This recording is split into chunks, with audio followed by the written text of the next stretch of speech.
So we know the issues, we know about energy, we know about the border, we know Joe Biden doesn't know what he's doing. We know all that, we get all that. But why do this? Why do this here tonight with Legacy PAC? Because there's a whole lot of people who have the passion to save this country who need help getting off the ground.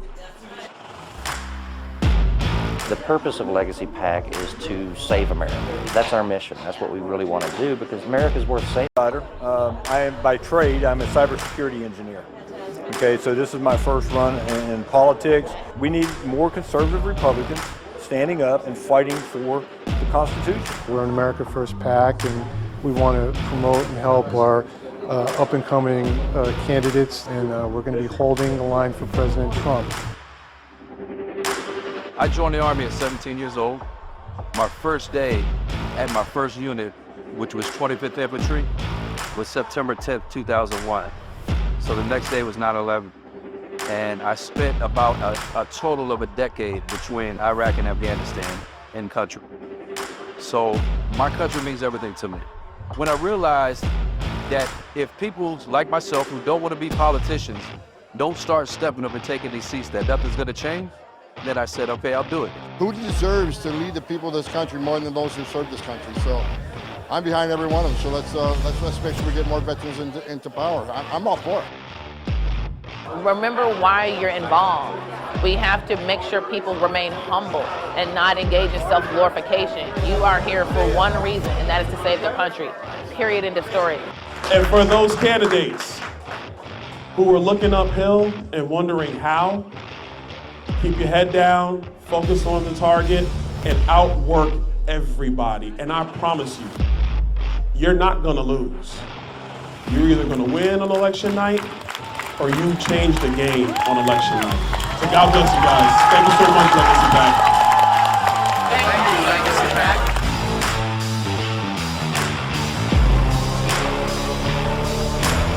Under this administration, they have deliberately opened the border to fundamentally change the fabric of our country. I'm Jared Craig with Legacy PAC. We are here at Eagle Pass, Texas, to bring attention to the border crisis, to educate the voters, the citizens of the United States, and the candidates running for federal office, the importance of a secure border.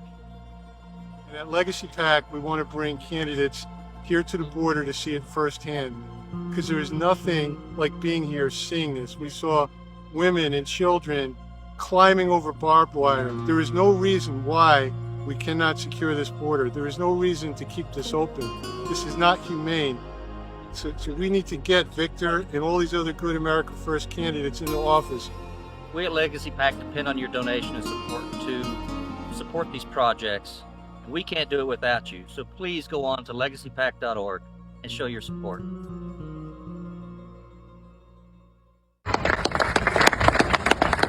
And Stan, where's Stan? Stan is with Veterans for Trump. Thank you, Martha. Thank you all. We're honored. I know there are so many organizations represented here today. You're sitting here too much. But you're going to do very well.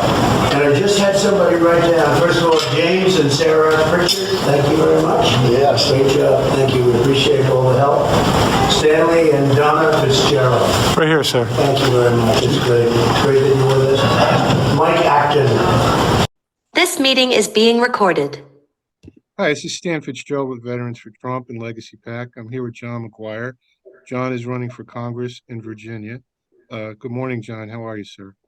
Hey, good morning, Stan. I'm doing very well. Thank you for having me on, and thank you for your support for our president. He's going to go down as the greatest president ever, and thank you for supporting our troops. Of course. John, you are also a veteran. Can you tell our viewers a little bit about your military history and what you're doing now in Virginia for the legislators? Sure. My military history actually goes back to when I was 5 years old. When I was 5 years old, I was abandoned on the side of the road. My mother and father had some drug issues, and I ended up in 9 different foster homes. My wife doesn't like it when I say it, but it's debatable. I turned out okay. But my grandfather fought in World War II, and he rescued me from foster homes and raised me through high school. And he taught me about service and sacrifice and love of country. When kids were reading kids' books, I was reading Guadalcanal Diary, the Battle of Iwo Jima, and Battle of the Bulge and things like that. And he would roll over in his grave if he saw what was going on in our country. And I listened to Ronald Reagan talking about American exceptionalism, being part of something bigger than yourself. He talked about building a 600-ship Navy. And then there was a movie called Top Gun.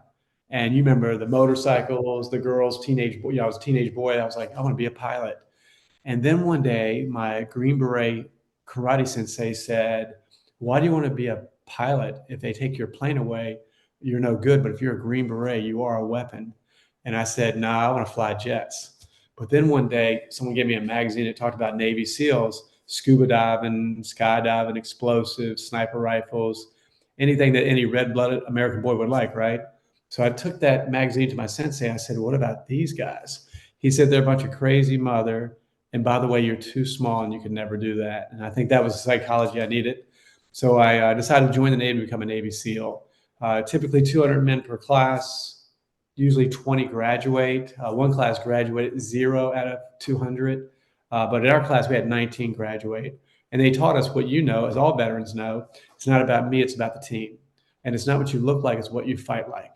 And our respect of our brothers is earned, not given.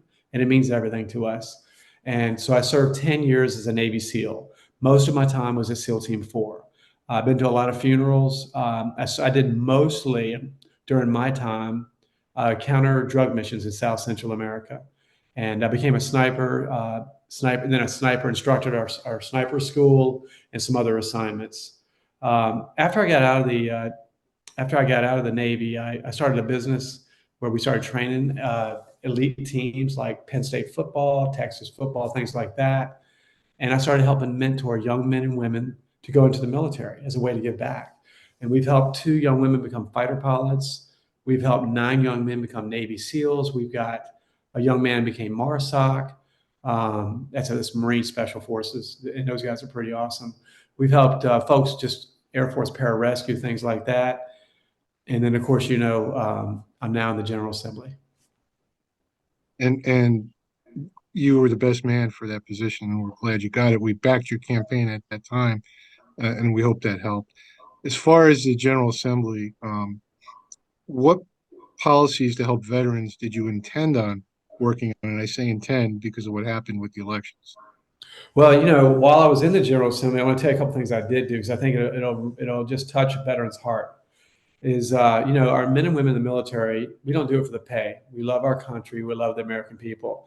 And without our volunteer military, without our men and women willing to risk their life or give their life, we will not have a country. So if every Marine listening probably heard of the U.S. Marine unit called the 1/9th. In Vietnam, they were nicknamed the Walking Dead. In my district, one of the survivors had 26 Marine brothers die in his hands. So he put an American flag up in his yard about 23 years ago, and HOA sued him all the way up to the federal Supreme Court. He spent $500,000 in legal fees, and he lost. So when I got elected to the Virginia General Assembly, I went and knocked on his door, and I said, Mr. Olton, I'm going to get you your flag back. And he put his arm on my shoulder and said, John, you're a nice young man, but I've tried everything. You're not going to get my flag back. Maybe I'm a little hard-headed. So I worked for 6 months, and I had my first appeal, and I failed. So I was like, you got to be kidding me. So I worked really hard. 6 months later, I failed the second appeal. But I don't quit, because we don't do that in the military. So I fought for 6 more months, and I was thinking it was getting pretty tough, and we got it passed. So we found some of the Marines that survived that battle. We had the Marine Corps Color Guard. We had Army, Navy, Air Force. We had moms and strollers. We had a ton of police motorcycles. We had a bunch of Navy SEAL brothers come in. We had Mission Barbecue donate barbecue. And I had a brand new flag for these guys. And I went to give it to them. They said, no, John, we got another flag. And they got this old yellow crusty flag. We raised it up on this big flagpole. And they said, that's the same flag we flew over our bunker in Vietnam. And I know Marines are tough, but I saw tears in their eyes. And to our Vietnam veterans, I said that this is a victory for all veterans, but our Marines, our Vietnam veterans were spat on when they came home. And when they took this guy's flag away, that's like spitting on Vietnam veterans twice. So to all the Vietnam veterans in the crowd, I want to say welcome home and thank you for your service. And that was my favorite thing I've done in politics in the General Assembly. Now, I don't know if that answered your question, but we've done a lot of good stuff, but we've got a lot of stuff to do for our veterans. It was a good answer. It was a story I didn't know, and I enjoyed hearing from you today. John, the entire country is looking at President Trump. They're watching indictments in multiple states. I mean, I have friends in Georgia that were indicted with the president. What are your thoughts on these persecution of Trump and conservatives that support him? Well, if you had a list of things you would do if you wanted to destroy our country, the Marxist Democrat policies are doing that. Open borders, defund the police, infringe on your Second Amendment to make you a helpless victim. And they're weaponizing government against Trump. You know, Trump says a line, I don't know if I'm going to say it right, Stan, but he says, they're coming after me because I'm between them and you. And I truly believe that. He's not bought. I think he'll go down in history as the greatest president in the history of the United States. He is the only president in my lifetime that did absolutely everything he said he was going to do. And you know, you always hear politicians tell you, "I'm going to do this" or "I'm going to do that." He actually did that. Every president I've ever heard of said, "I'm going to have peace treaties in the Middle East." Trump got two. And if you remember, Obama got elected and he got the Nobel Peace Prize. He didn't get a peace treaty in the Middle East, did he? He launched a lot of drones and killed a lot of people. Dropped a lot of bombs, yeah. He dropped a lot of bombs. So he got the peace treaties in the Middle East. He talked about moving the embassy to Jerusalem. They all talked about it. He did it. And I've actually been there. And, you know, when I went to visit Israel a few years ago, you'll never hear about this in the United States. I saw billboards, I mean, huge billboards with Trump all over them, all over Israel, that said, "Thank you, Trump. Thank you, President Trump, for helping fight anti-Semitism." But you never hear about that in American news, do you? No, So of he's a course great not. president. He's a great president. He loves the American people. He loves our country, and he's dedicated his life to saving us because our republic is in big trouble right now. John, in closing, before I let you go, the president has always done what he said he would do. A lot of people are opportunists, even in, members or candidates. They say they're going to support Trump and support America first, and then they stab him in the back. And I understand Marjorie Greene just put out a piece in Political about your opponent. And would you like to comment on that just to clarify what I'm talking about here? Sure. So I'm in Virginia, and I'm running for Congress in 2024 for Virginia District 5. Right now, it's held by Congressman Bob Good, who, by the way, has never served in the military, but he has no problem disparaging veterans with some cowardly comments. But he basically went to Mar-a-Lago last year and he begged Trump for an endorsement, and Trump endorsed him. And then the day Trump got a ridiculous indictment, he wrote a letter criticizing Trump's leadership, and he endorsed a different candidate. He backstabbed him. He betrayed Trump. I've been with Trump since the day he came down the escalator because I know he's not bought, he's not scripted. And if you've ever been to one of his rallies, he can just go all day and talk about anything the audience brings up. He's not fake. I mean, you look at, even with a teleprompter, Biden can't figure it out. So Biden is destroying our country, and Trump's going to be the one to save it. So I guess what I would tell you is I'm running for Congress so I can help Trump save America. He needs a Congress to help and make sure that we pass the America First agenda. I'm tired of it. And Stan, I know you're tired of it. And I bet all your viewers are tired of this America Last agenda. This is the last shining hope beacon on the hill, and we must protect it.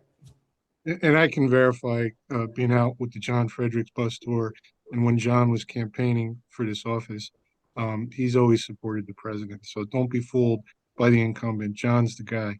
John, can you tell people where to go to your website to help you in this fight? Sure. It's really simple. It's McGuireVA.com, which stands for Virginia. So McGuire,